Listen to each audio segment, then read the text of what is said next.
Welcome back to the Fuel Your Legacy podcast. Each week, we expose the faulty foundational mindsets of the past and rebuild a newer, stronger foundation essential in creating your meaningful legacy.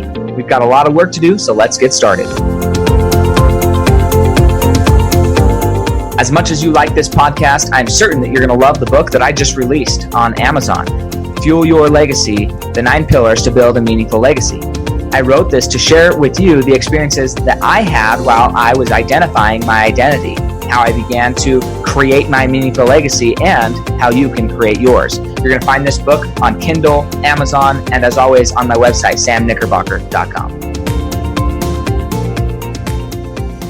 Welcome back to the Fuel Your Legacy show, and today we have another incredible guest. I was not expecting his accent when I popped on because he's from Sandy, Utah. I'm from Orem, Utah, and so you just don't always expect a nice Londoner accent to show up when you're talking to somebody in Utah. But Elliot Roe is his name. He is a world-renowned mindset and performance coach in high demand, loves working with people from all different types of industry, but a lot of his clients are professional athletes, Olympians, UFC champions, esports competitors, which is awesome. I mean, the idea of esports, I think people look over that as if it's like not a thing, but esports is getting bigger. Yes, it's getting big. Yeah, it's crazy. And what's cool is that they still need coaching. You'd think, why does somebody like that in that industry? We're going to get into that, I'm sure. Hollywood actors, high-stake poker players, Wall Street traders, entrepreneurs, founders, executives. I mean, it's just all over the board.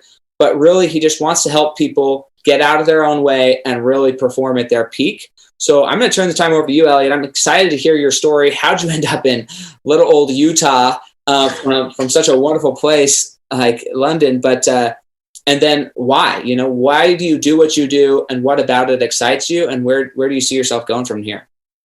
Okay, so I guess my story when it comes to hypnotherapy is that I had a fear of flying.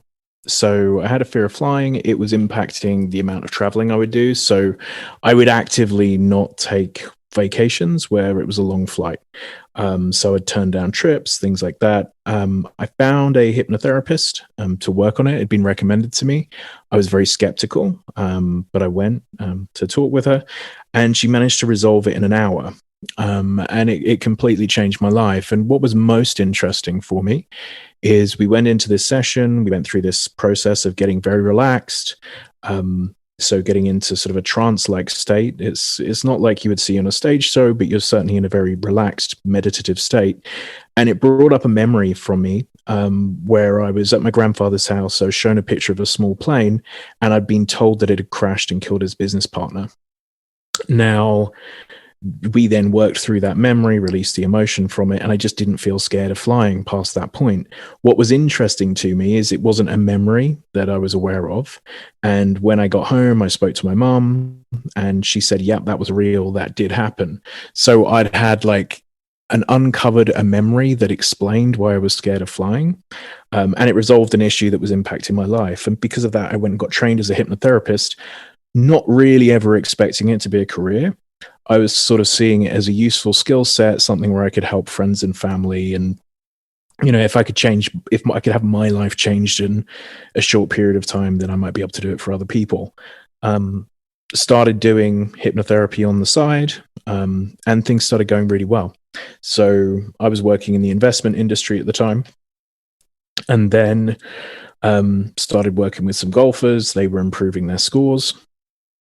One of my friends worked in the poker industry, and she said, if you're helping golfers with stress on the green, you should see if you could help poker players on final tables, because the stress can potentially cost them millions of dollars. And I managed to break into that industry. This is around a decade ago. And the poker players I worked with had some very extreme success. So they won the World Series of Poker main event, all the major tournaments pretty much around the world. It got to over $100 million of winnings, which is extreme in poker. And because of that, I started getting recommended to other businesses, other sports. So I ended up working with UFC fighters. I ended up working with Olympians, and the poker players at the highest stakes. It's not just other poker players they're playing with businessmen, they're playing with stockbrokers, and sort of word started to spread about a mindset coach who was helping all the poker players. And I started moving into those industries as well. So now probably around 30% of my clients are still in the poker world, and everyone else is either sports, and then predominantly now business. Those CEOs of companies, founders of companies, traders on Wall Street, or crypto traders now, because that's starting to become quite a big thing as well. So that's the sort of the very brief origin story regarding the hypnotherapy. In terms of moving from London to Sandy, Utah, my wife was offered a job in Las Vegas, and obviously, poker is not a bad place to be if you're helping poker players and UFC fighters. Las Vegas. So we moved over there, and I was building my business, and she was doing her work, and then we had twin girls and decided that twin girls, it wasn't the right place to bring them up. So we had some family in Utah, and we moved over to Utah a few years ago. That is incredible, man. I'm so excited to have this conversation with you. So interesting. The fear of flying. Let's just go back to fear itself, though, because maybe not everybody has a fear of flying. I certainly know people who do, but I know just about everybody, myself included, and probably to a level yourself included, still to this point, we all have certain fears, just certain fears we are okay with and we don't bother dealing with because we don't see them impeding our life necessarily. And then other fears, they actually are holding us back. But how do you determine which fear is impeding your progression in either business or family or relationships, and which fears are just like, well, why? Like, why does that matter? So, I mean, when it comes to the fears that I'm working on, so typically the people who come to me are a high performer in their industry. So in most cases, they're top 100 in the world. In many cases, they're top 10 in the world. So they haven't got a fear that stopped them from being successful. I'm trying to take them from 95% to 98%, something like that. But what I notice, and the sort of fears that we're looking for in the work that I do, is it's almost always a form of self-sabotage. It's a fear of failure, a fear of success, and we're looking to help them understand how they can uncap their potential. So an easy way to look at whether you have any resistances or fears in the business that you're doing is I'll have my clients think about the number one person in their industry and write down the things that person does to make them number one in the industry. And then put a ticker across next to the things that you do in your industry. And a lot of the time, there's a lot of crosses next to the things. So it's not that the client doesn't know what they should be doing, it's that they're choosing to not do those things. And that can be from a fear of failure. It can be as an ego protection. And what we'll be doing with the hypnotherapy is tracing back the root causes of that. Typically, this is to childhood, self-worth issues. Am I lovable? Am I good enough? Those sorts of things. And then working through those issues that happen in childhood that created the learned fear. And fear as sort of as a concept or a context. I believe that we learn our fears predominantly in childhood is an evolutionary tool. So you're in the forest and there's a tiger. Your mum's going to react to the tiger. You're going to realize it's dangerous. When you see a tiger again, you're going to have a fight or flight response. Incredibly useful when you're in prehistoric times, not quite so useful in the modern world. And we pick it up in different ways. So social situations can come up that trigger things in the same way that feel like life and death to us. I mean, the flying felt like life and death to me because there was a part of my 5-year-old self or whatever age I was when that crash happened that believed if you get on a plane, there's a decent chance you die. So for me, it felt like a life and death fear. And, it was irrational, but to a child, it makes sense. But we're just all running these programs, and we're just running them in different ways through our life. Okay. So I, from two areas I want to go here. One is the skeptical route.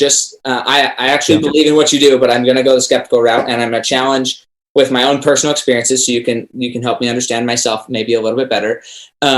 And then also, I want to know another question about where it talks about. Well, anyways, we'll get to it about neuropsychology and multi-generational fears. So, but let's first talk about this.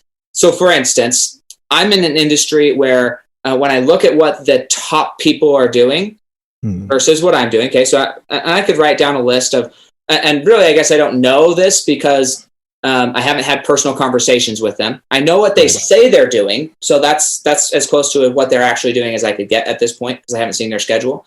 But I know what they say they're doing. And when I see what they say they're doing, I don't know that it's necessarily a fear of mine, although I'm totally willing to accept that it's a fear. It's really, for myself, it seems like a lifestyle that I just am not interested in. The amount of effort and sacrifice of, and this is where I would say the fear comes in, right? I'm going to label it a sacrifice because that helps my self-psyche feel good about what I'm saying, but I'm sure it's a fear. But I see these people who are excelling at a high level, many of them, and then they end up divorced or losing their family, losing relationships, and that doesn't, or missing out on their children's lives, and like, oh, well, it's worth it because now we're 18 and we have all this success. I'm like, I don't care about, like, I would rather have memories with my kids than the money. Doesn't mean that I couldn't get the money. So that's one thing. And then also I see a lot of people who say that you just have to work harder, put more time in. And I have a belief, could be a fear, that we live in an age that automation should be able to replace a lot of time. And so I don't really see any value in putting more time in when I think that I just need to find an automated way to do what I need to do rather than invest more time. I need to invest more in automation. So those are the things that have kind of held me back. I'm years behind other people and millions of dollars a year behind other people who have been here less time than I have in my industry. So how does that look like? Is it fear? Is it just you just don't want to do it? What does that look like? I'm just curious. Well, the first thing is it sounds like you're looking to model the wrong people.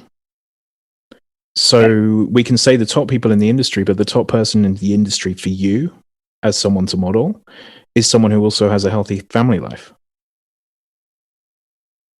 So you would model the person with the life that you want. You don't want to be working 24/7. I agree. I believe in life balance.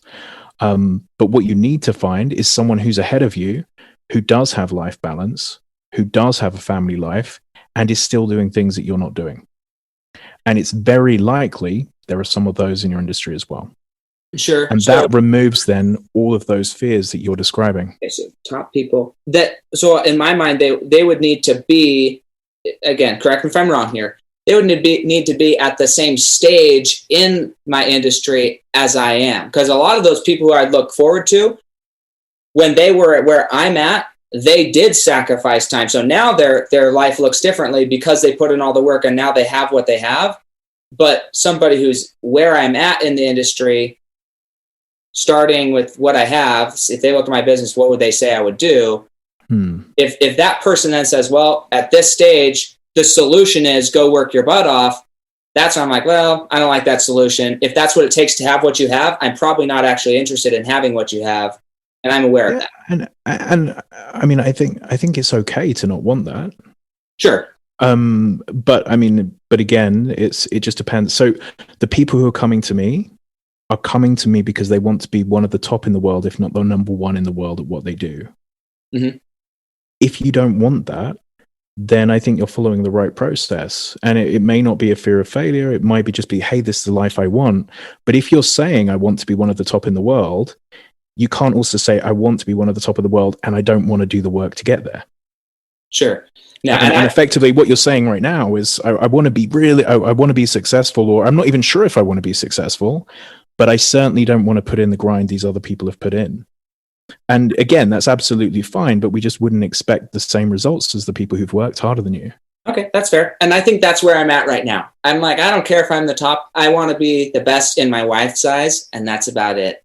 My kids would be nice if they think I'm great, but I think my kids are probably going to not like me for the next few years anyways, until they are in my position of like, oh, okay, I get why you did what you did, Dad. But yeah, okay, so that's good though. But still, I think I could find people who I do like their relationship, and I think I could still improve a lot by finding the right people to model. So that's a good key pointer for me. I like it. Thank you for that, for helping me through that. The next question here is, so I studied neuropsychology in college, which is definitely different than what you studied. But one of the things, you've probably heard of Joe Dispenza, yeah? Yep. Okay.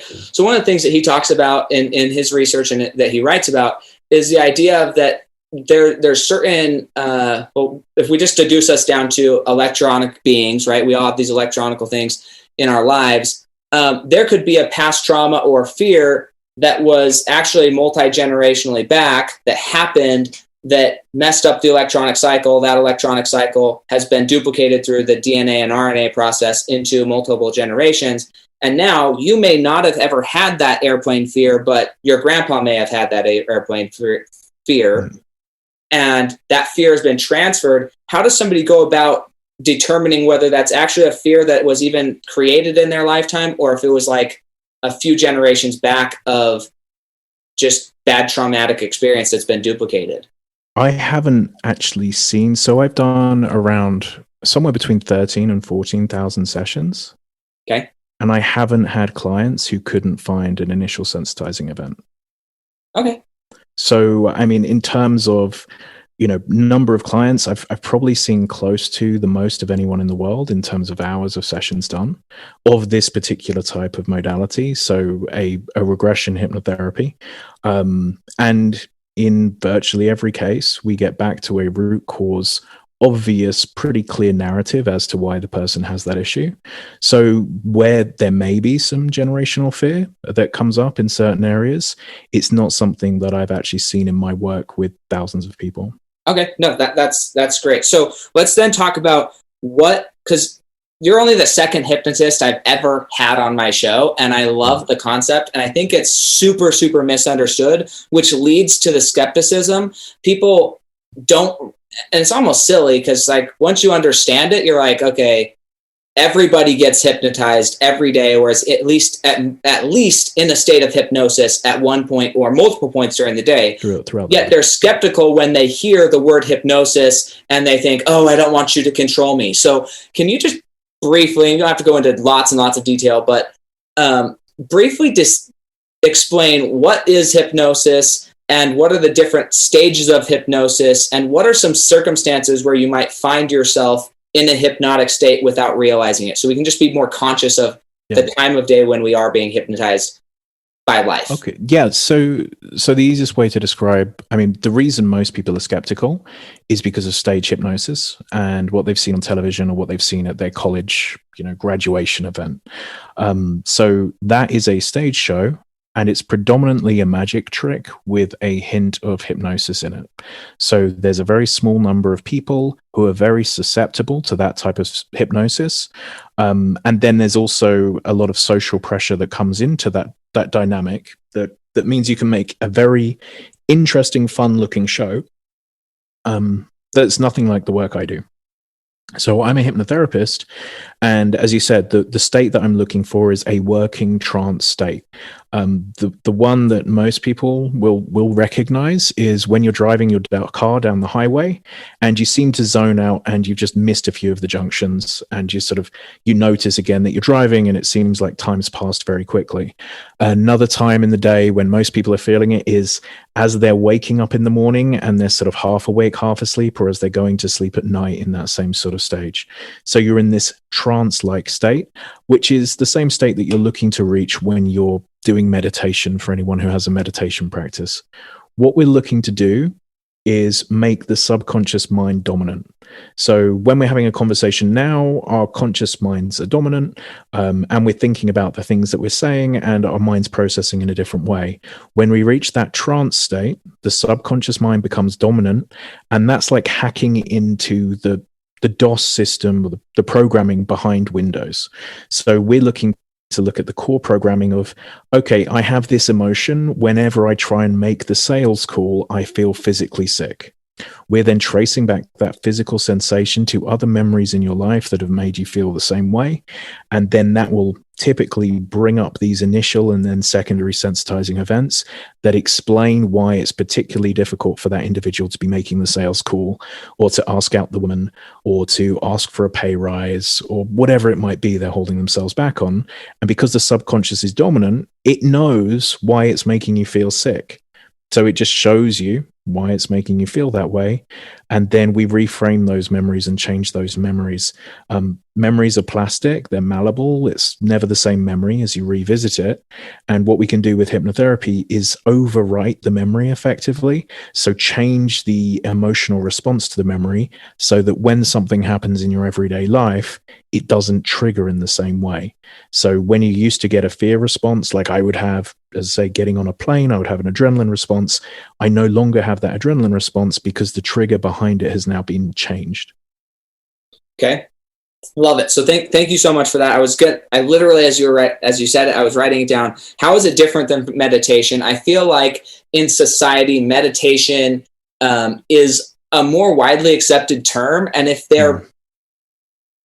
again, I'm making a statement that I don't know about. So if they're the same thing or close enough, why not just call yourself a meditation therapist rather than a hypnotherapist so that people aren't so triggered? I mean, which is funny, but so triggered by what it is you're doing. I mean, first off, I want to be honest about what I'm doing. I'm a hypnotherapist. I'm not doing meditation. So just being congruent, whether or not someone doesn't want to work with me, that's fine. I'd rather be congruent and be honest about the work I do. With meditation, you're looking to be mindful. So you're looking to get yourself to that trance state, typically then follow your breath or something else like that every time thoughts come up. So you're following your breath, a thought comes up, you bring yourself back to your breath again, and that's the exercise. It's training you to be able to focus and clear your mind of thoughts. So separate yourself from the thoughts that you're having. With hypnotherapy, when we get to that state, instead of looking to refocus on the breath, where you can to use all of that focus on a very specific emotion. So be that emotion anxiety, it's like a focused meditation on a specific emotion. So it's intense focus rather than with meditation as sort of a moving away from a thought. So it is different. It feels the same. The trance side of it's similar, but in hypnotherapy, we're looking to do work. And in meditation, you're looking to train yourself with reps of bringing yourself back to your breath. So there's enough of a difference where I feel that if I describe myself as a meditation teacher or guided meditation, I don't know what I would call myself, but it just wouldn't be congruent to not describe the work that I'm doing. Sure. No, I think that was good. So I'm going to restate what I heard, and I don't want it to sound negative to anybody listening, right? But meditation is, rather than allowing yourself to focus on, once you get to that state, it's more of an avoidance or a calming tactic of like, hey, whatever's happening, all those thoughts, they don't matter. I'm just going to focus on what I'm doing. Where hypnotherapy is, hey, and I'm going to use a word here, but let's go to war with what's happening, reframe it so that it just doesn't come up anymore. So meditation is a technique like you described to allow yourself to separate yourself from the triggers. So be able to control the triggers as they come up. Hypnotherapy is used to try and remove the triggers so they're not firing in the first place. Okay. So from your perspective, right, obviously you're in hypnotherapy, but is there immense value in both? Or from your perspective, completely. Would it say, why not just clear the trigger? I do both. I believe there's immense value in meditation, and there's a lot of research to show that there's incredible value in it. And it's for different things. So in all cases, we're not looking to clear all the triggers in someone's mind. We're not looking to clear all of their thoughts. With meditation, it won't necessarily be a trigger or a big emotion that's coming up. It might be that you just have a thought that keeps coming up that you want to be able to move away from, or you get distracted when you're doing your work, and having a practice that allows you to bring yourself back to focus efficiently is really valuable for you. So both of them are valuable, but they are just different modalities. They're different things. Cool. No, the state is very similar. No, perfect. So I think that was very helpful for the people who are listening and have ever been triggered by the concept. And I was triggered at one point before it was ever explained to me. I was like, oh, that's weird. You shouldn't be doing because the stage show is very, very different than active professionals who are actually using it as a modality to help somebody move. I've got something in my eye.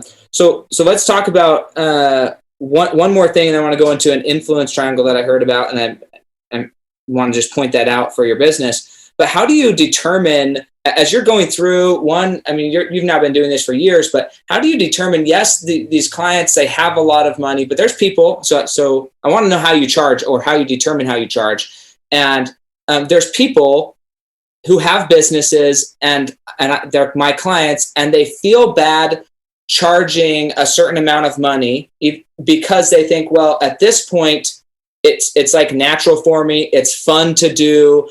I feel bad charging what I would consider is their worth, because they think, well, it's so easy for me, I shouldn't charge for it.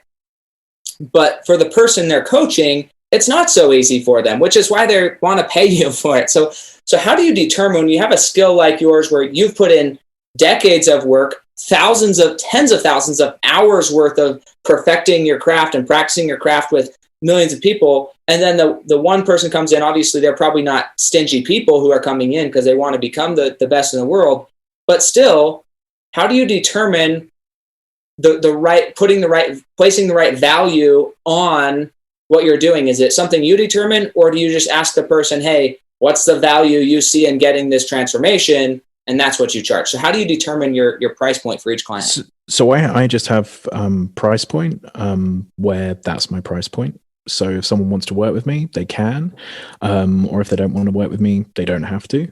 In terms of how I ended up at that price point, I would just wait until I was fully booked. And when it got to a stage, if it was inconvenient for people to be able to book in with me, I would raise my price.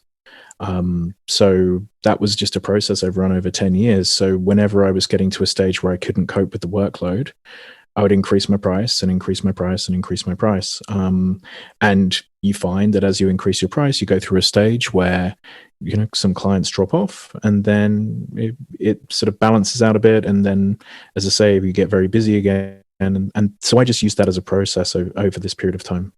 Okay, so are you still in a stage of going through that where you're still occasionally raising your price, or has it been pretty consistent for X amount of time? Yeah. Well, I mean, I'll still continue that process for infinity. I'm fortunate. I'm in a situation where the money that my clients have and the impact that I can have on their businesses is dramatic. Mm-hmm. So, in many cases, people have gone from not having very much money to having tens of millions of dollars. And they've put that change down to the work that we've done together in some of those cases, which is obviously great for my advertising. When you've seen those sorts of shifts, and you've got those sorts of testimonials, and, I'm working with people who are running multinational companies, playing in the highest stakes poker tournaments in the world, some of the biggest gamblers in the world, well-known professional athletes. Price it's not a major concern in terms of, it's whether am I the right coach rather necessarily than how much I charge for coaching is more of the thing that they're looking for as an individual. Can I help them reach their goal? And, I won't say, hey, you're going to make more money than that person, so I'm going to charge you differently. I have a price I am at the moment, and then in a year's time, it will probably be more. Which is why I don't talk about my price on podcasts, because I'll give a price now, and in a year's time, it might be a completely different price again. Sure. No, and I respect this. And this is the conversation I actually wanted to have. I don't want you to tell anybody what your price is. Yeah. If they want that, they'll search you out and they'll find out what it is today. I just think there's a lot of business people who are stuck on not knowing how to charge and not knowing how to make that make sense. It's market value. I mean, if you're pitching your price and everybody's rejecting you, then your price is too high, more likely than not, or your sales process is ineffective. If you're in a position where you can fill your books for months in advance, you're too cheap, because there shouldn't be a situation where you are massively overloaded. I mean, I reached a stage where I could have genuinely booked in 100 clients a week.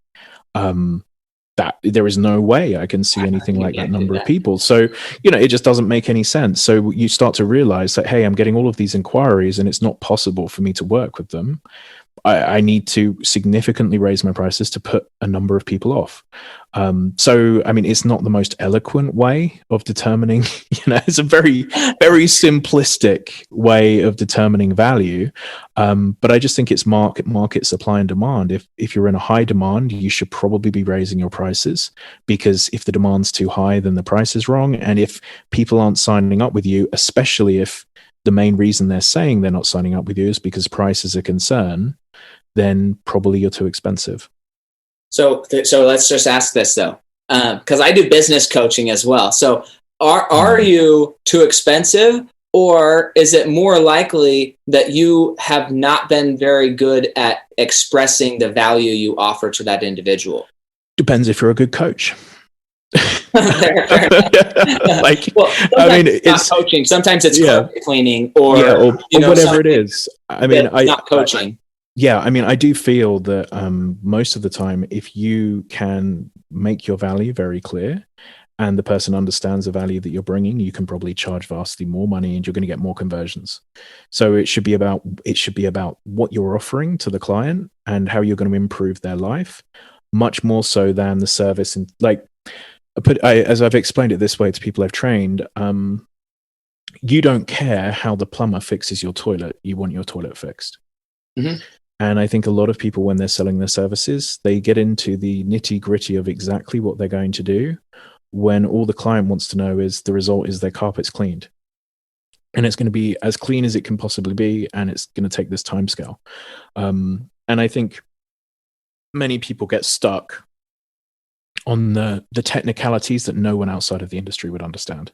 So focus on the pain, focus on how you're going to improve their life. And, in most cases, if you can demonstrate where you've helped other people struggling in a similar situation previously, that's obviously going to give credibility to what you're offering.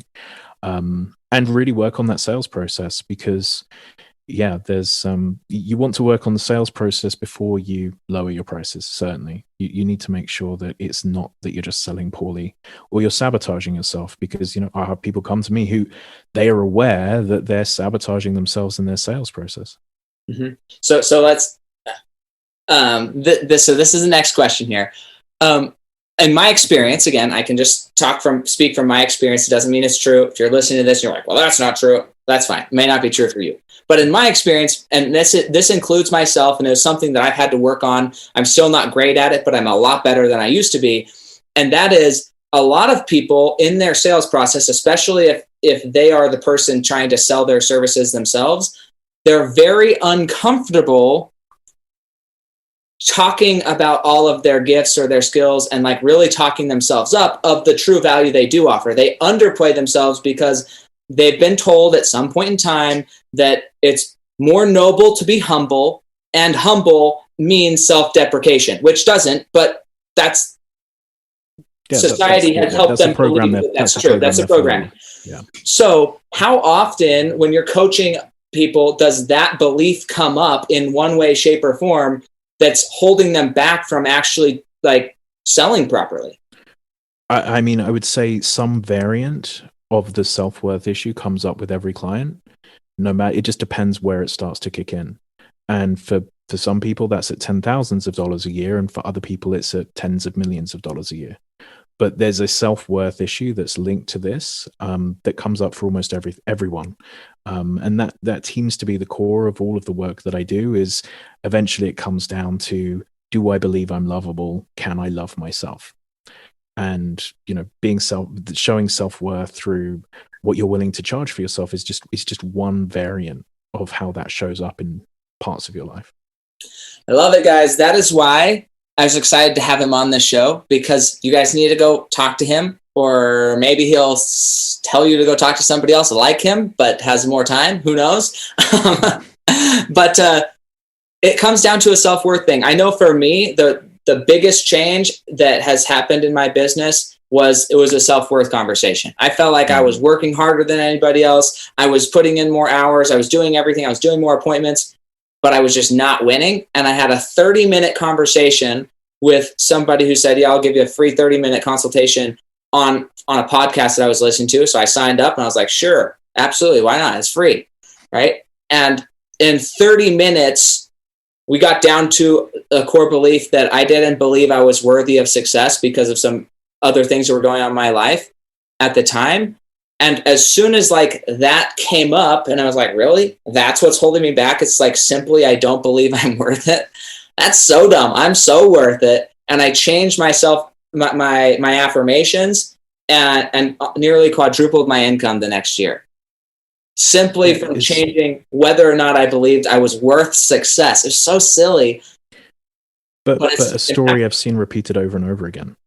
Like, it really is something where if you can adjust those small programs that are running and holding you back, it really, it uncaps you. It will certainly uncaps you until the next level. And then, a few years down the line, you might find you hit another resistance and you need to work through it again. But there's a big difference between where you were before and when you hit the next cap. Yep, absolutely. So I want to talk about what I'm going to call the influence triangle. I don't really know what else to call it because it doesn't have a name that I know of. But if you can imagine a triangle, and I'm going to describe what happened for Elliot's business. It started out smaller, then went into the poker sphere, and then out of the poker sphere, it kind of grew beyond that, right? And we all have what I would consider, I'm calling it today, an influence triangle, right? And we are at the bottom of that triangle, right? Imagine a triangle on the bottom. You're just a small little circle at the bottom. As you continue to grow and develop in your industry and in your life, or maybe it's as a parent or in a religious setting or whatever it is, as you grow your influence, pretty soon that circle begins to expand outside of the edges of that triangle. Elliot's triangle, for this purpose and context, being poker players, right? Well, then other people start hearing about his influence. And now he said only about 30% of his sphere of influence is in that poker triangle. Now his sphere of influence has increased in capacity to where it's now including other things. And that's one of the things that from a legacy perspective, I hope people are thinking about, hey, I've got to start living my legacy now. And as my legacy continues to grow because I'm living it consistently every day, soon your legacy is not going to be in the specific industry, family, religion, whatever it is that it started in. It will, if done properly, in my perspective, your influence will begin to grow and the impact you have on the world will be much bigger than where you started. And it's okay to allow that to change. I've seen people, when their influence starts to get outside of their poker players or their triangle, that's when those limiting beliefs come in. They hit that wall and they're like, nope, I'm just a great poker player coach. I can't coach an Olympian. And it's like, dude, it's the same thing. Everything's the same. And I think it also points to the importance of niching initially. So becoming known as an expert in a specific area gives you the ability to be an expert in other areas as well, because you've demonstrated that you can reach the sort of the top level of something. I think some people, certainly in the coaching industry, they can make the mistake of saying that they can do everything for everyone from the beginning, and they don't build. It's very hard to build a reputation of doing everything for everybody. And even if you did build one, it's a terrible reputation. Don't build it. Yeah, exactly. So yeah, certainly, viewing it that way as the sort of filling out the triangle and moving to the next or broader area is certainly been effective for me through my career. Man, I love it so much. Well, we're running out of time here, but I'm curious if somebody feels, you know who he's working with, but if somebody feels, I want to talk to Elliot, I don't care what the price is, I'm ready to make some serious changes in my life. And maybe it's not a financial change, right? I had my sister, she was coaching with somebody, a great friend of mine, and she's like, man, I'm too scared to tell him X, Y, or Z. I'm like, well, if all you get out of this exchange is you're no longer scared to tell somebody something, that was worth every penny you paid. That was worth it. If that's all you get, it was worth $100,000. I know you didn't pay $100,000, but that's worth $100,000 to know, to be able to say yes and no to the right things. If that's all you get, you win the lottery with that. Okay. So yeah. It doesn't have to be a financial reward to get this change, because happiness, peace, confidence, there's no real financial sticker to what that's worth. And nobody knows, not even Elliot doesn't know what that's going to mean over the next 10, 20, 30, 40 years of your lifespan. Right. And sometimes the connections are worth more than any money that you could ever make. The connections and the meaningful relationships you build when you're no longer scared to build a meaningful relationship. So this is for everybody, but where could they get in touch with you? Where could they contact you and see if you're a good fit for them? So I have elliotroe.com is my website, and there's an application form there. And we have a team of coaches I've trained. So for most people, I'm not the right fit, but we can usually find someone who is the right fit, who uses the same modality and is trained by me for you. And then we also have an app which you can download for free. It's called Primed Mind. It's on the App Store or Google Play. That has around 40 audios that you can use to try hypnotherapy and see if it's right for you. And then if you buy the upgrade, it's around 300 different audios from everything from anxieties, confidence, fear of flying, ironically, weight loss, like setting yourself up for the day, sales calls, going on dates. So really covers all areas of life. And you can download and try it for free. So I'd recommend that would be the starting point to see if you like that feeling of getting your mind into that state. Awesome. So ElliotRoe.com. So it's ELLIOT Roe, which is ROE.com. Yeah. You can fill out an application there and potentially meet with him or one of his associates. Or you can download the app Primed Mind, Primed Mind. Primed Mind. Yeah, that's correct. Yeah. Okay. And you can download that on pretty much any app store. So absolutely, guys, if you haven't been using some form of hypnotherapy, I think you'd be shocked at how helpful it is. I know it's been helpful for me whenever I've chosen to get that type of mentorship and coaching, because it really changes your ability to just see what is and move past it and be free. And like, I don't even know how to express the amount of peace that I have in my life, knowing that I'm worthy, not being scared of failure, like the certain areas where it's changed my life. The amount of peace, it's just like there's nothing even upsetting in my life hardly anymore. Because it's like, I don't care. Like I'm just happy with where I'm at. So definitely check it out. I'm curious. So this is called Legacy on Rapid Fire. What do you think is holding you back from reaching the next level of your legacy today? Right now, everything's growing pretty substantially in the business. Probably hours in the week of doing too many client sessions and not enough product building. So from where I'm at in my career, definitely scalable products like I'm doing with the app. I do video courses, those sorts of things are going to be where the biggest growth comes from. And we're transitioning between that. But there's obviously, I enjoy my client sessions more. The legacy comes from the products where I don't have to be alive for them to work. So it's just, adjusting my time so that a higher percentage of my time goes to building things that don't need my day-to-day effort. So that's something that I'm actively working on and we're adjusting at the moment. Awesome. So what is the hardest thing you've ever accomplished? Hardest thing I've ever accomplished.